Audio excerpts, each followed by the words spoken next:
Good morning, everyone. We are coming to you live via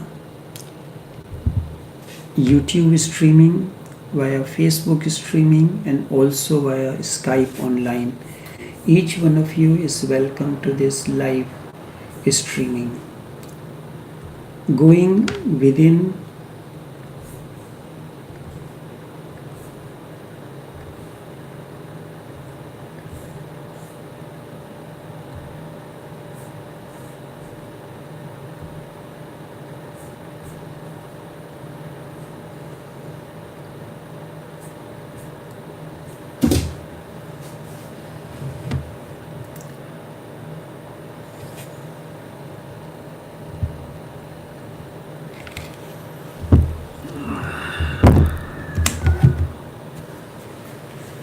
one minute again, just let me see here.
Just let me see how the Facebook is connecting.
Take a few seconds to start up again.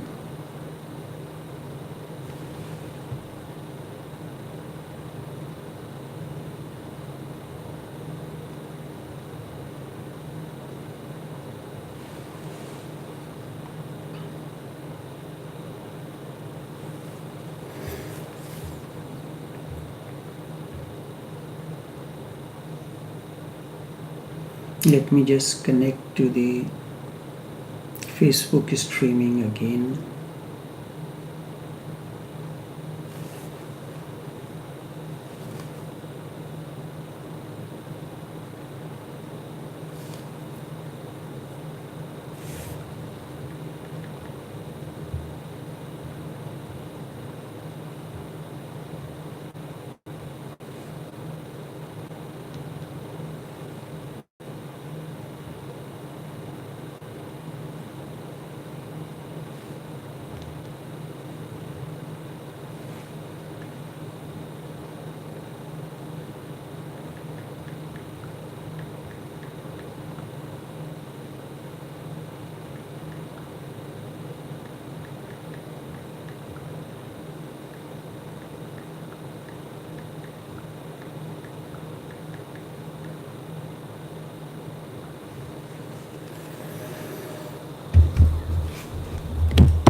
Going within, accept ego, all is real.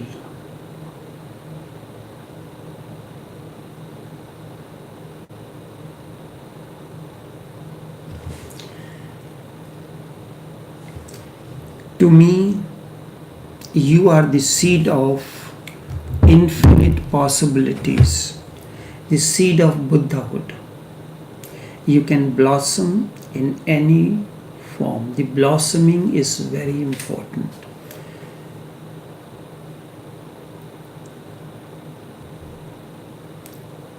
Therefore, all the efforts to become enlightened are ridiculous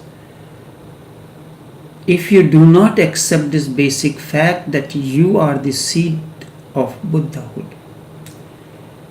Let this be your understanding that you are it.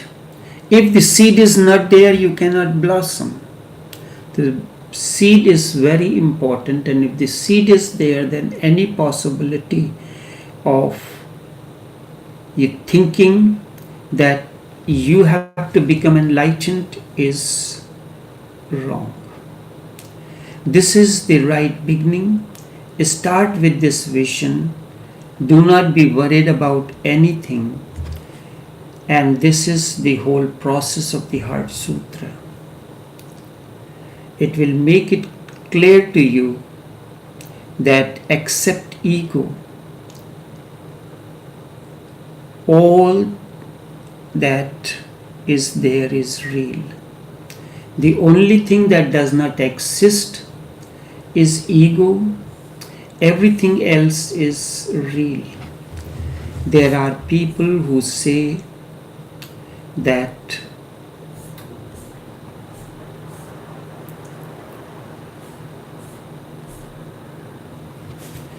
the world is an illusion. This only thing is this soul is existential. The I is true. The rest is illusion. Buddha's understanding is totally different. He says only I is untrue. Everything else, this world and all that you see around is real. It is true. I agree with Buddha. Buddha's insight is very deep and penetrating. The most penetrating. Nobody has ever penetrated into these realms with such depth and height of reality.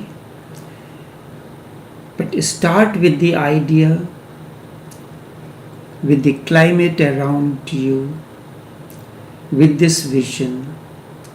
Let it be declared to your every cell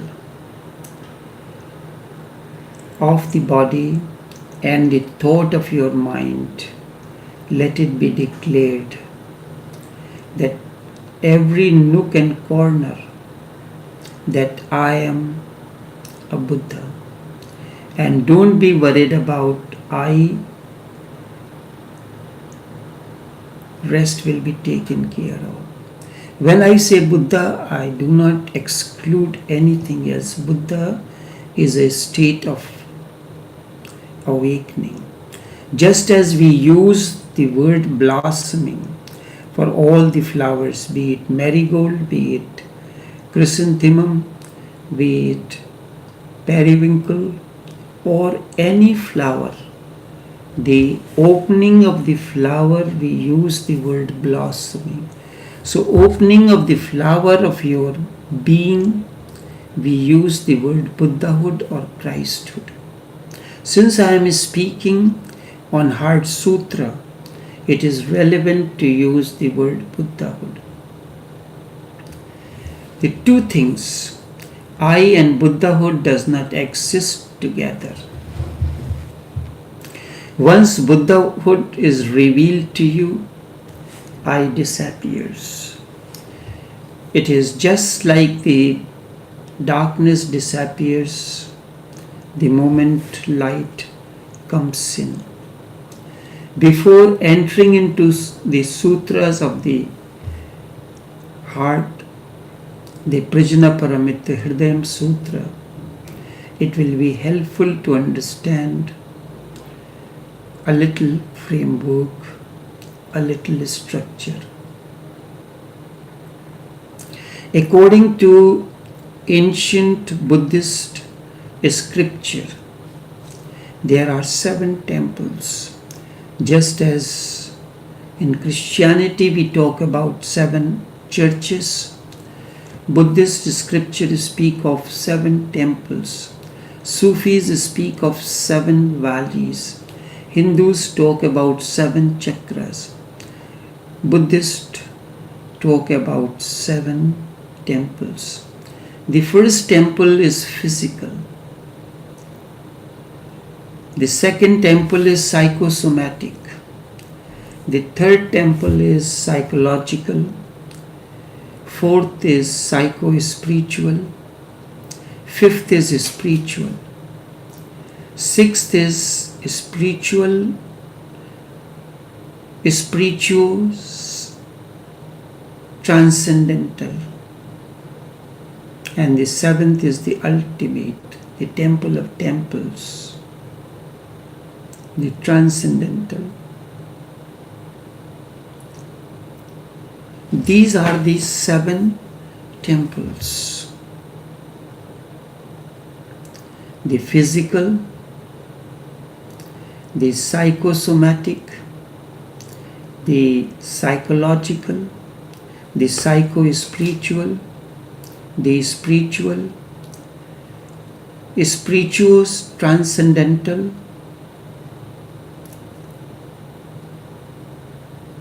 and the 7th, the ultimate, the transcendental.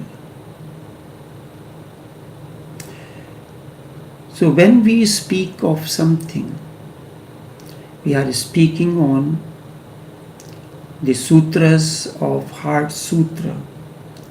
It belongs to the 7th temple. A person who has not graduated from the university cannot enter into PhD research. So these sutras belong to the 7th temple. These are the declaration of someone who has already entered the 7th temple, the transcendental, the absolute. That is the meaning of the word Prajna Paramit. Prajna means wisdom. Paramit means that is beyond.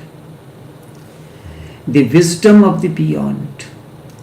From the beyond, in the beyond, for the beyond. The wisdom comes only when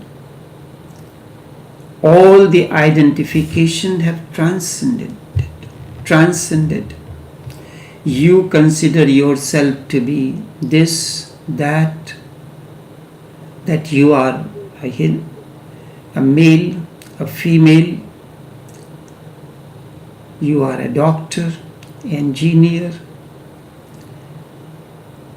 you are Christian, you are a priest.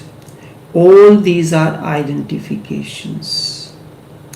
The moment all these identifications vanish, disappear, and you have transcended the lower or the higher, the worldly or non-worldly, this worldly or that worldly. When you have transcended all kinds of identifications, you are not identified at all. When there is only pure flame of awareness left, there is no smoke around it, then you are at the 7th temple, and these sutras belong to this temple. That's why Buddhists worship, adore this sutra, the Heart Sutra, this small book. It is a very small book, and they have called it as Heart Sutra, the very heart of the religion, the very core of Buddhism. The first temple, the physical, can correspond to the Hindu map of Mooladhara or the earth chakra. The second, the psychosomatic, can be compared with the water center or the Swadhisthana, the water center. The third, psychological, belongs to Manipur, the solar plexus. The fourth, the psycho-spiritual, belongs to the heart center, Anhat chakra. The fifth belongs to the Vishuddha or the throat center. The sixth, spiritual, transcendental, belongs to the third eye center. And the seventh, the transcendental, belongs to the 1,000 petal center. Sahasrara means 1,000 petals, a lotus with 1,000 petals, 1,000 possibilities, the myriad, the infinite possibilities. That is the symbol of ultimate flowering. Nothing has remained hidden. That is why when the moment an individual, a person becomes awakened, he is exposed to the wisdom of wisdom. The whole sky is filled with fragrance, its beauty and benediction. In the modern world,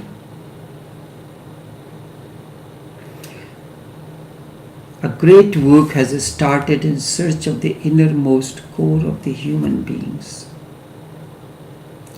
It will be good to understand how far the modern efforts had led us. Psychologists like Pavlov, B.F. Skinner, and other behaviorists go on circling around the physical, the earth center. They think man is only the body. They forget everything else.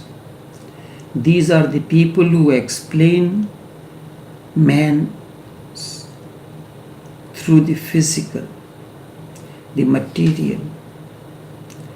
This attitude becomes a hindrance, an obstacle, because they are not open to the other possibilities.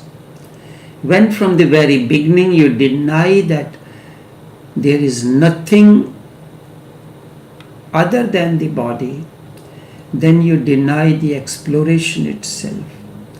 This becomes a prejudice. Then a communist, a Marxist comes.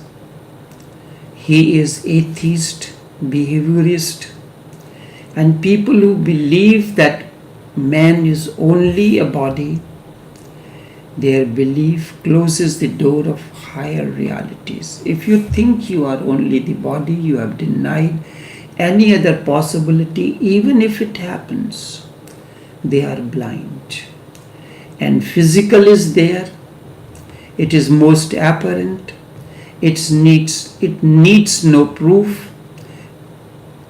I don't need to give proof of my body or your body. The physical is there. It needs not to be proven, because it is the only reality. But that is nonsense. Then man loses his dignity. If there is nothing to grow in or to grow towards, then how can there be dignity in life? If you are a matter, then man becomes an object. There is no opening. Then there is nothing more going to happen to you. You are a body. You will eat. You will defecate. and you will eat, make love, produce children. This will go on, and one day you die. A mechanical repetition of all that is mundane, the trivial. How can there be significance, any meaning, the poetry, any dance? Skinner, B.F. Skinner has written a book, Beyond Freedom and Dignity. It should be called Below Freedom and Dignity. Not beyond, it is below. It is the lowest standpoint about man, the ugliest. There is nothing wrong about the body. Remember, body is important, and one should not be against it. We have to remember, we have to respect it. It is the outer wall of the temples, but you have to go within. It is a beautiful temple. The ugliness enters when you think it is all. You have a house with walls and everything, and you consider that as house. It is wrong.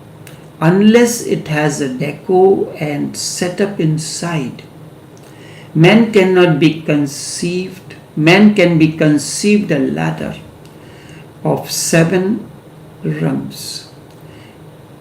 If you get identified with the first rung, then you are not going anywhere. The ladder is there. The ladder bridges where you are to that where you have to go. The ladder bridges matter and God. The first rung is perfectly good if it is used in relation to the entire ladder. You cannot remove any rung from the ladder, otherwise the ladder will be meaningless. If it functions as a first step, it is immensely beautiful. You have to be thankful to the body. But if you start worshipping the body and considering body is the only thing, then there is something wrong. Because the first rung leads to the first step, leads to the next step. Next step, this is how the entire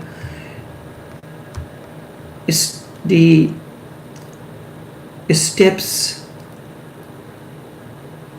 are there that take you to the top of the building, to the upper floor.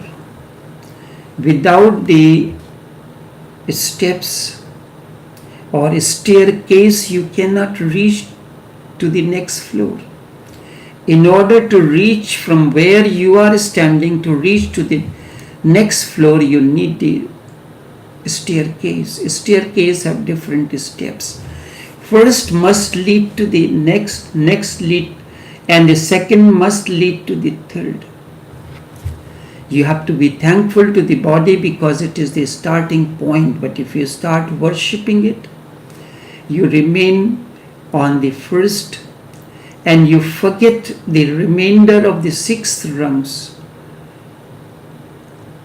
and you think there is no other rung.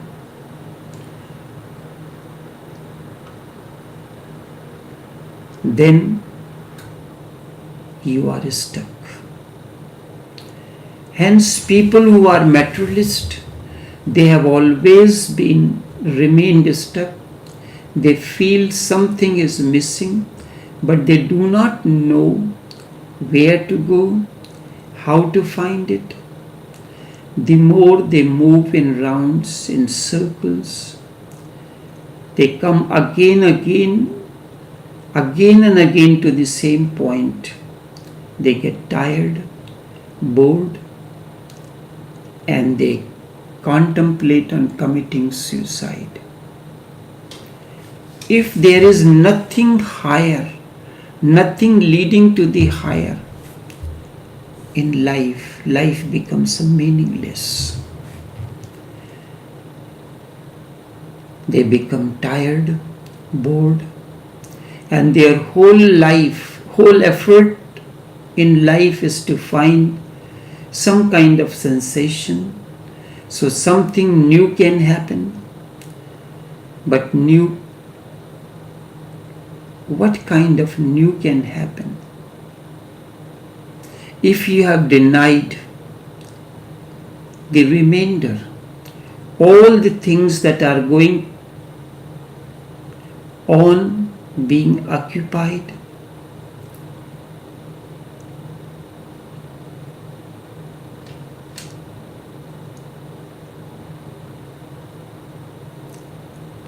if you accept or understand only the first step exists, life is mundane, what you accept, what you think the life will lead you to. Think of these words of Frank Sheed. The soul of man is crying for purpose or meaning. And the scientists say, here is telephone, or look at the television. Exactly one tries to distract a baby who is crying. You give him a soother.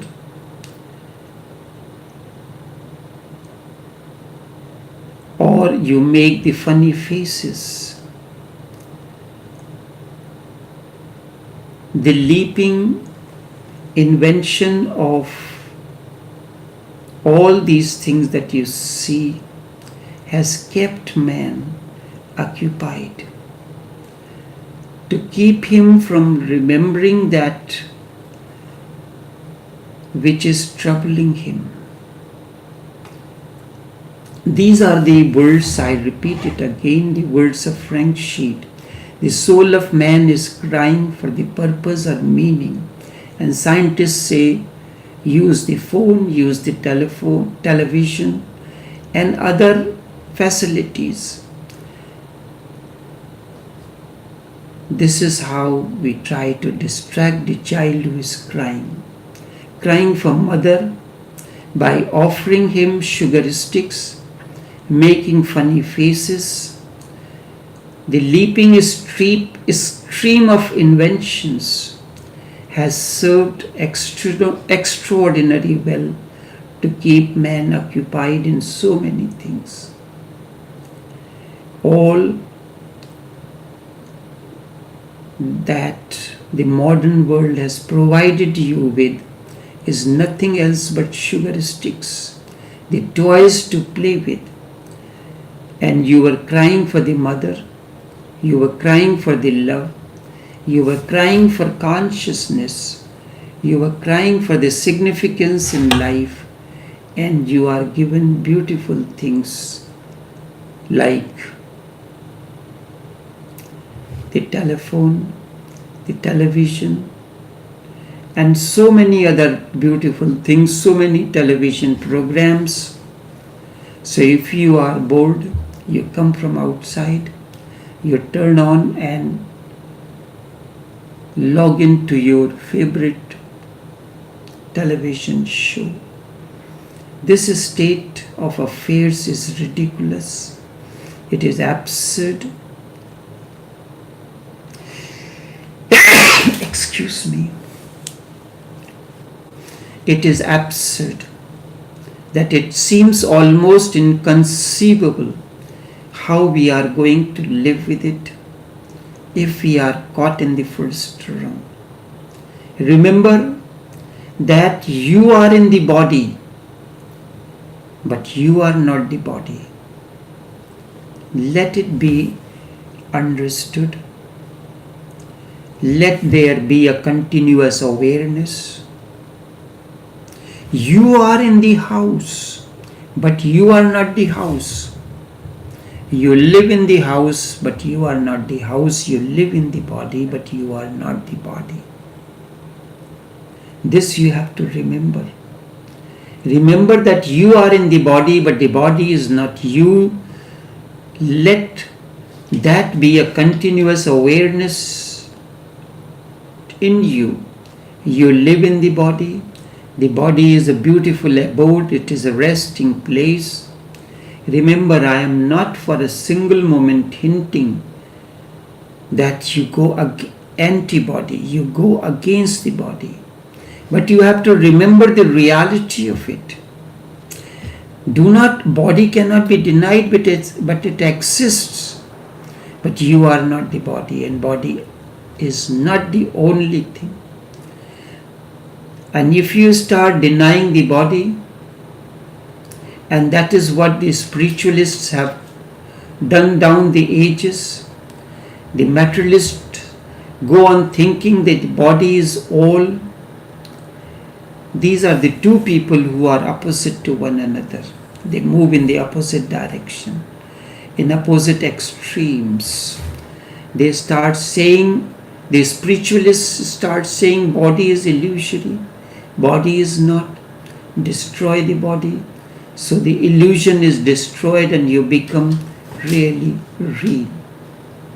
The other is extreme in reaction. Materialist creates his own reaction,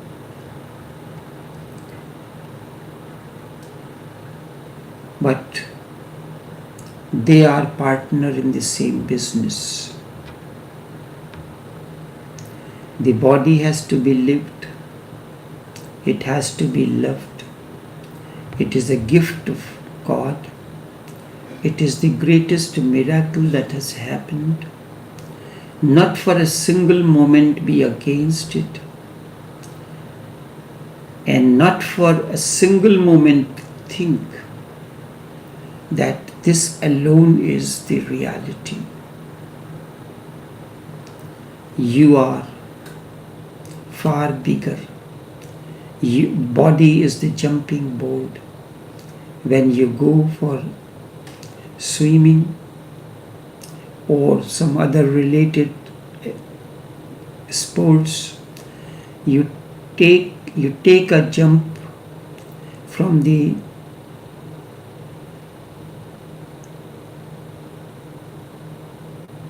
jumping board and you take a dive.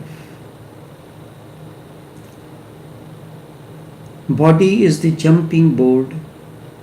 The second is psychosomatic or swadhisthana. Freudian psychoanalysts function from this point. The psychosomatic or the swadhisthana or the water center. They have gone a little deeper, a little higher than Skinner and Pavlov. Freud enters into the mysteries of the psychological a little more. He just not a behaviorist, but he never went beyond the dreams. He goes on analyzing your dreams, and from your dreams he analyzes everything. Dream exists as an illusion to you. It is indicative, symbolic. It gives a message from the unconscious to be revealed to the conscious. But there is no point in just getting caught up in dreams. There are people who go on giving you interpretations, who go on giving the interpretations of the dreams. Just as you are not body alone, you are not the dream, and there is no need to make so much fuss about it as Freudians go on making. Their whole effort seems to be moving in the dimension of the dream world. Take note of it. A very clear standpoint about it. Understand this message. There is no need to be really against the dreams, against the body. And there is no need to go on analyzing the dreams. If you cannot analyze your dreams, you have to analyze your dreams. If you cannot analyze your dreams, nobody else can, because your dream is your dream. And it is so personal that nobody else can dream the way you dream. Nobody has ever dreamt the way you dream. Nobody has ever dreamt the way you dream, and no one can explain this to you. His interpretation will be simply an interpretation, but people go on following or running behind the priests to interpret their dreams.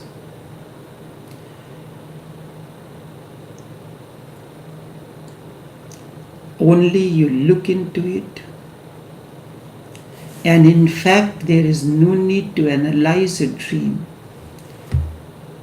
Look at the dream in its totality, with clarity, with alertness, and you will see the message.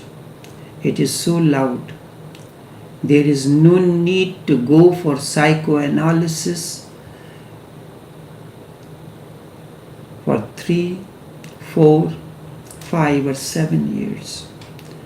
A person who is dreaming every night and in the day he is going to the psychoanalysts to be analyzed becomes by and by surrounded by the dreamy stuff. Just as the first becomes too much obsessed with the body or the earth center, the physical, the second becomes so much obsessed with the sexual, becomes the second. The realm of psychosomatic reality. And the psychosomatic reality is 6. The second starts interpreting everything in terms of 6. Whatsoever you do, go to a Freudian, and he will reduce everything to 6. Nothing higher than 6 exists for him. He lives in the mud. He does not believe in the lotus, that a lotus can grow in the mud, that out of 6 you can evolve. 6 can evolve to higher consciousness. Many things happen. He will say this is nothing, just a dirty mud. And nothing has come out of the mud. Reduce everything to it. Even the poem is reduced to 6. Everything beautiful is reduced to 6, perversion and repression. That is what goes on. Michelangelo, who was a great artist, then his art has to be reduced to some sexuality. Freudian go to absurd lengths. They say Michelangelo, Goethe or others, their work is nothing but repressed sex. This is the second step. We'll continue in the subsequent sessions because a deeper analysis, a clear understanding is important. So only this much for this morning. Until we meet again, take care and do have a pleasant day.